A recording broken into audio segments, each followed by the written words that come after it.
여러분 안녕하십니까? NBS 뉴스 24입니다.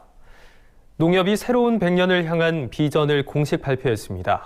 농업 농촌을 둘러싼 환경이 급속도로 변하고 있는 만큼 지속 가능한 성장을 위해 농협이 나아갈 방향과 핵심 가치를 선포한 겁니다.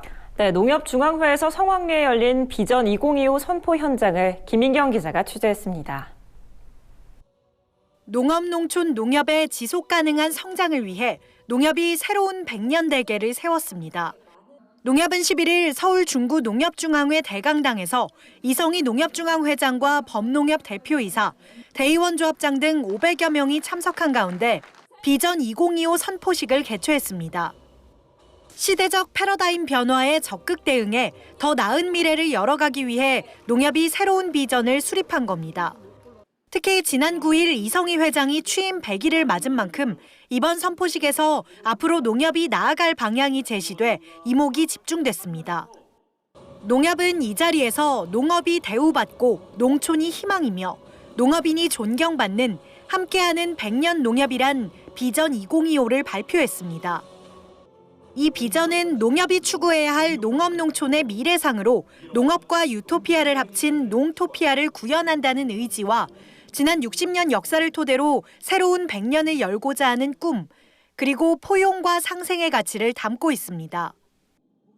농협이 추구하는 농토피아는 안전한 먹거리 공급망 구축을 통해 꼭 필요한 산업으로 대우받는 농업, 농업의 디지털 혁신으로 새로운 기회가 넘쳐나는 희망이 있는 농촌, 농업의 혁신과 공익적 가치 창출의 주체로 국민에게 존경받는 농업인을 뜻합니다.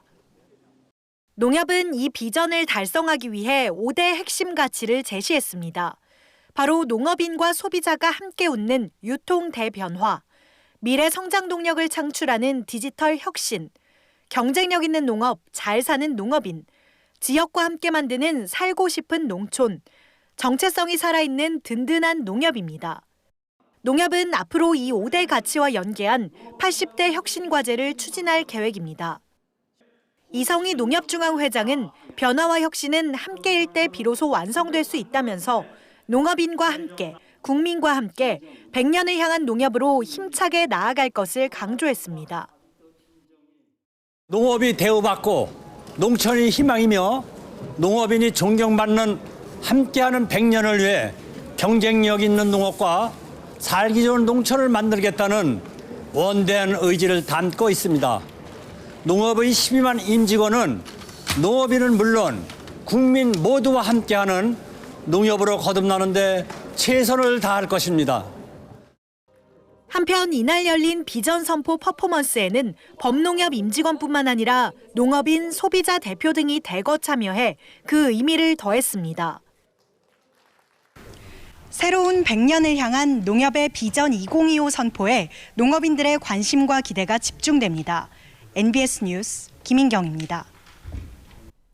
3차 추경에는 실질적인 피해 대책이 포함돼야 한다는 농업계의 주장이 거셉니다. 코로나19 대책에서 농업이 더 이상 소외돼선 안 된다는 목소리가 잇따르고 있는데요. 이런 가운데 청와대 국민청원에 농업 피해 대책을 3차 추경에 꼭 반영해달라는 게시물이 올라와 화제를 모으고 있습니다. 보도에 강창호 기자입니다. 청와대 국민청원 게시판에 제3차 추가 경정 예산의 농업 대책을 마련해달라는 청원이 올라왔습니다. 한국농업경영인 중앙연합회가 코로나19 정부 대책에서 소외된 농업계를 대변해 목소리를 높인 겁니다. 정부는 코로나19 대응을 위해 3차 추경을 편성할 예정입니다. 6월 초 하반기 경제정책 방향과 함께 3차 추경안을 발표하기로 한 겁니다. 3차 추경의 규모는 1차와 2차 추경을 웃도는 슈퍼 추경이 될 것으로 보입니다. 3차 추경이 저희가 지금 5월 달에 작업을 해서 6월 초 정도에 제시할 수 있지 않을까 이렇게 생각이 들고요. 농업계는 3차 추경에는 반드시 농업 분야 대책이 포함돼야 한다고 주장하고 있습니다. 코로나19 이후 발생한 농업 분야 피해가 산더미처럼 불어나고 있기 때문입니다. 청원에 따르면 코로나19 사태로 국내 농산물 소비가 부진한 데다 신선식품 수출길도 막혀 농가들의 판로가 뚝 끊긴 상황입니다.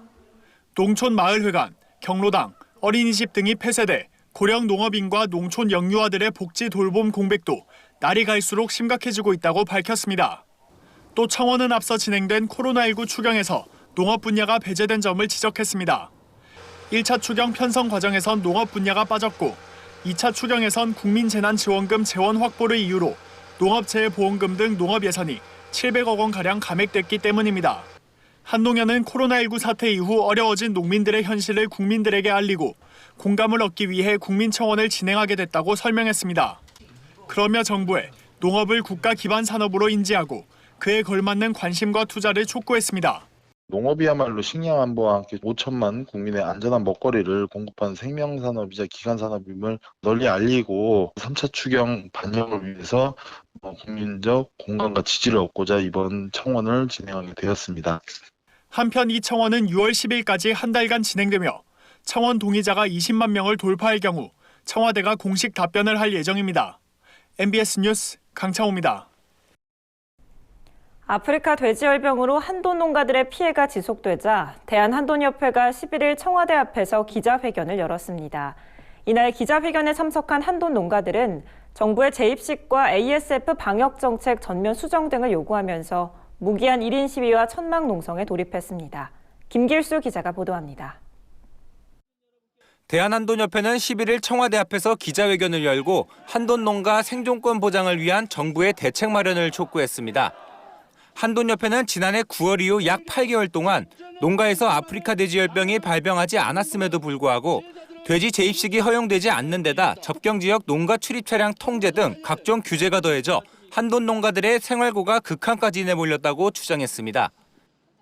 우리 한돈 농가들은 ASF 발생으로 생활이 처참하고 극한 상황에 도달하였습니다. 정부에서는 성공적 방역이야 자찬하면서 재입식은 왜 기약도 없이 미루고 있단 말입니까? 이에 협회는 기자회견문을 통해 정부의 요구사항을 제시했습니다. 우선 ASF 희생농가의 재입식 기준과 일정을 제시하고 ASF가 발생하고 있는 야생 멧돼지가 광역 울타리 밖에서도 발견되고 있는 만큼 방역을 위해 광역 울타리 내 모든 야생 멧돼지를 박멸할 것을 주장했습니다. ASF를 막는 이유는 한돈 농가와 한돈 산업을 보호하기 위함이다. 정부는 하루빨리 재입식 기준과 일정을 제시하라. 야생 멧돼지 관리 최우선 과제는 강력 울타리 내에 있는 모든 야생 멧돼지의 박멸에서 시작되어야 한다. 또한 정부가 추진한 가축전염병 예방법에는 살처분 보상금 등 직접 피해 보상만 있을 뿐 피해 농가들의 입식 제한, 이동 제한에 따른 영업 손실 지원은 반영돼 있지 않고 축사의 잔존 가치 또한 전혀 반영되지 않은 점을 들어 가축전염병 예방법 시행령 시행규칙을 전면 개정할 것을 촉구했습니다. 이동 제한, 입식 제한 등으로 경영 악화, 경영 손실 입은 농가가 반드시 폐업 지원, 영업 손실 지원 등에 포함되어야 합니다. 이 밖에 협회는 이달 1일부터 시행된 접경지역 양돈농가 축산 차량 출입 통제 조치를 중단하고 최소 6개월 이상의 시설 준비 기간 부여와 소요 경비 일체를 전액 국고 지원해 줄 것을 요구했습니다. 이날 협회는 기자회견과 동시에 청와대 환경부 앞에서 1인 시위를, 농림축산식품부 앞에선 1인 시위에 더해 천막 농성도 시작하며 정부가 요구사항을 수용할 때까지 무기한으로 진행한다고 밝혔습니다. 이처럼 한돈 농가들이 무기한 1인 시위와 천막 농성을 통해 대정부 투쟁을 시작하면서 정부가 어떤 대답을 내놓을지 관심이 모이고 있습니다. MBS 뉴스 김길수입니다. 코로나19 여파로 국내 농산물 수입이 감소한 상황에서 건고추 수입은 유독 상승세를 이어갔습니다. 이처럼 이례적인 현상의 저변에는 중국산의 저가 공세가 자리하고 있다는 분석이 나오는데요. 값싼 수입 고추의 증가가 국내 생산 기반 악화로 이어지는 건 아닐지 우려의 목소리가 커지고 있습니다.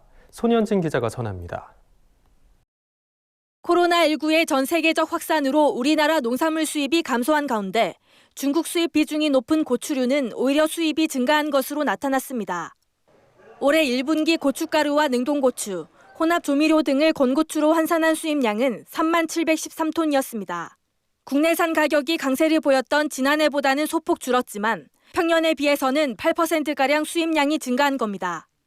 이 같은 수입 고추의 증가는 국내 농산물 수입이 올 들어 전체적으로 내려앉은 것과 대비됩니다. 올해 1분기 농축산물 전체 수입액은 84억 2천만 달러로 지난해 같은 기간에 비해 2.7% 감소했습니다. 이는 코로나19가 세계적으로 대유행하면서 주요 농축산물 수출국의 생산과 물류 여건이 악화돼 공급에 차질이 발생했기 때문으로 풀이됩니다. 중국 수입 비중이 높은 품목인 양파와 마늘도 마찬가지였습니다. 지난달 기준으로 양파 수입량은 평년 대비 20%, 마늘은 절반 가까이 줄었습니다. 이처럼 주요 농산물 수입이 모두 감소한 가운데 유독 고추류만 수입량이 증가한 것은 중국산의 높은 가격 경쟁력이 원인으로 지목됩니다. 저가 중국산에 대한 수요가 받쳐준 탓에 코로나19 발생과 같은 이례적인 상황에서도 수입량이 크게 출렁이지 않았다는 분석입니다. 중국산 소비가 좀 많잖아요. 집에서나 이렇게 많이 쓰지 식당 같은 데서는 쓸 수가 없잖아요. 단가가 좀 비싸다 보니까. 그렇기 때문에 필요한 물량은 계속 들어오는 거라고 좀 보여지는데 일각에서는 수입 고추의 증가세가 지속되면서 국내 생산 기반이 갈수록 약해질 것이라는 우려가 나옵니다.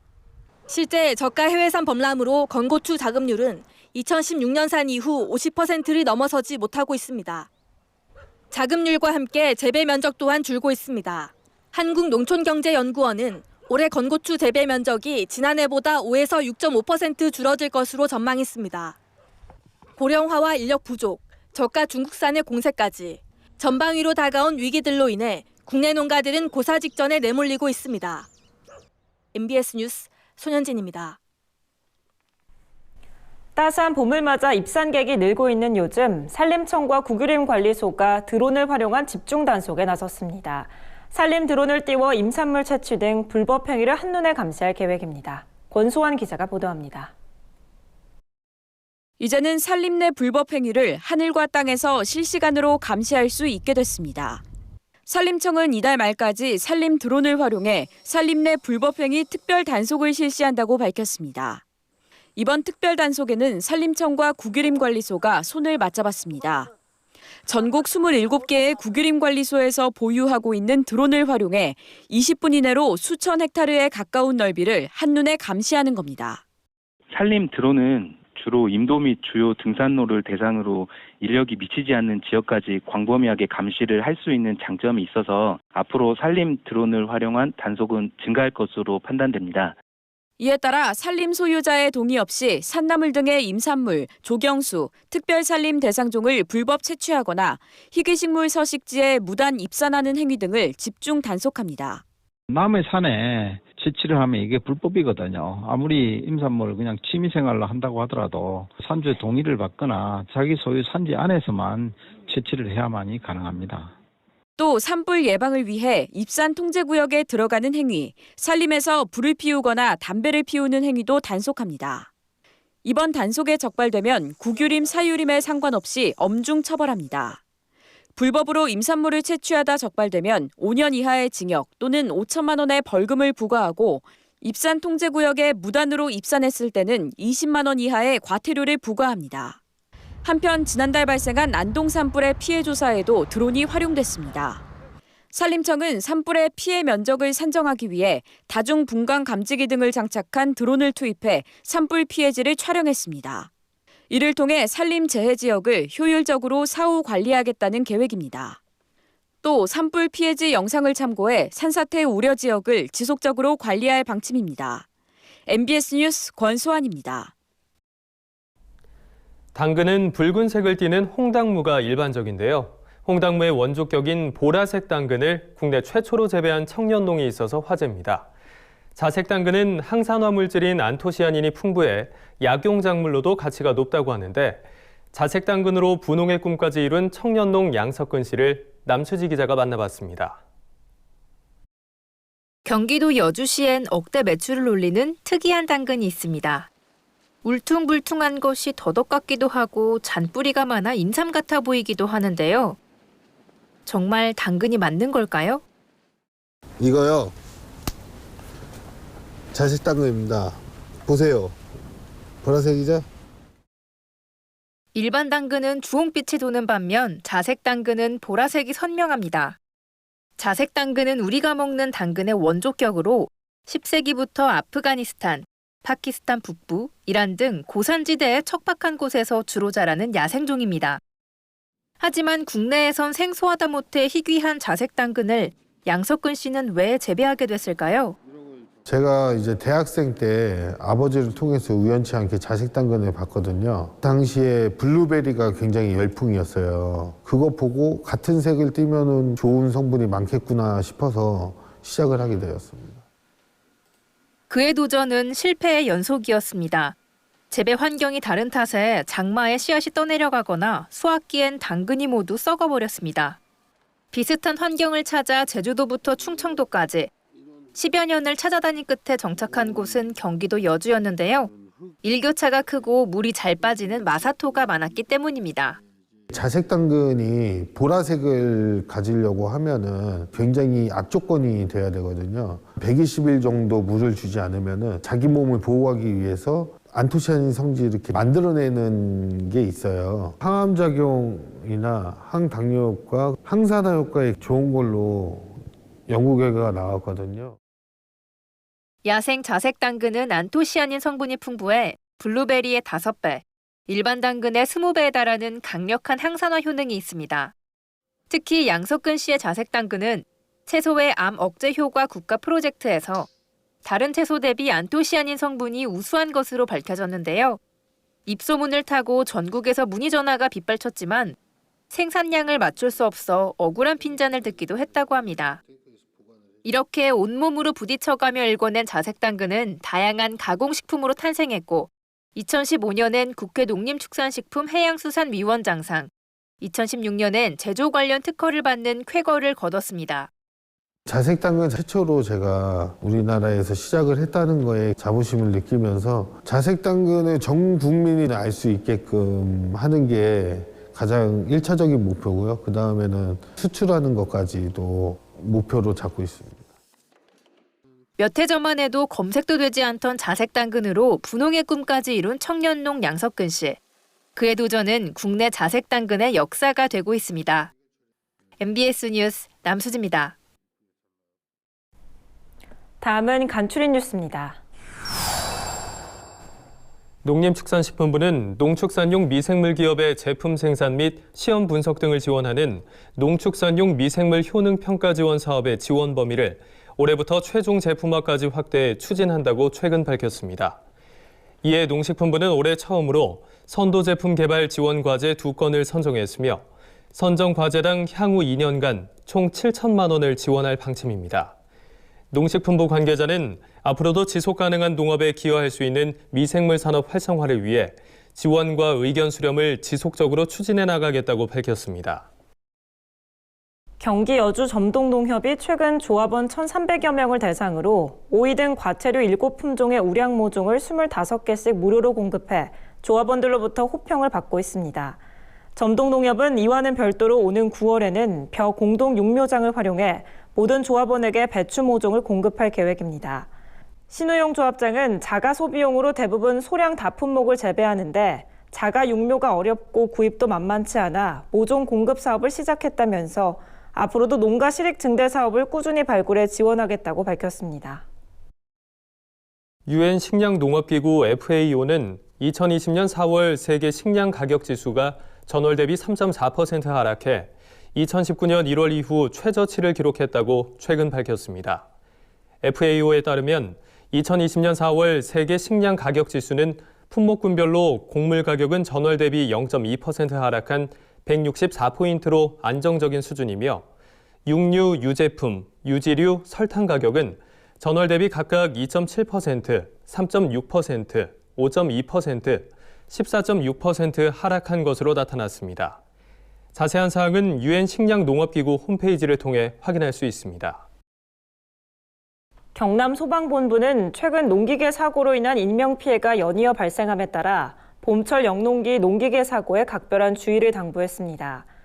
경남소방본부에 따르면 2017년부터 2019년까지 발생한 농기계 사고는 총 582건으로 특히 농번기인 5월에서 10월까지 전체 사고의 69.1%인 402건이 집중적으로 발생됐습니다. 이에 경남소방본부 관계자는 작업 전후에는 반드시 농기계 점검을 실시하고 후미등 및 야간 반사판을 부착해 도로상 교통사고가 발생하지 않도록 주의해 줄 것을 당부했습니다. 저희가 준비한 소식은 여기까지입니다. NBS 뉴스 24 마칩니다. 함께해 주신 여러분 고맙습니다.